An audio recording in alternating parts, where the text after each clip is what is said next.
যে একাধিক বিয়ের প্রতি আমাদের অনেক মুসলমানরাও আজকাল বীতশ্রদ্ধ।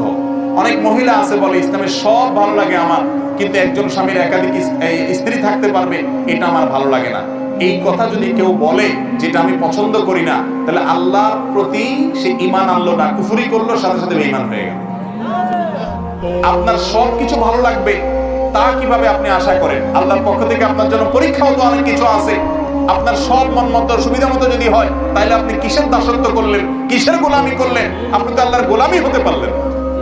ভাইরা আমার, এগুলো আল্লাহর তরফ থেকে পরীক্ষা। কিয়ামতের আগে ইসলামের অনেক গুরুত্বপূর্ণ বিধানের উপরে কালিমা লাগানোর চেষ্টা করবে এরকম ইসলাম বিদ্বেষীরা কৌশলে, মুসলমানরা পর্যন্ত সেটাকে খারাপ মনে করবে।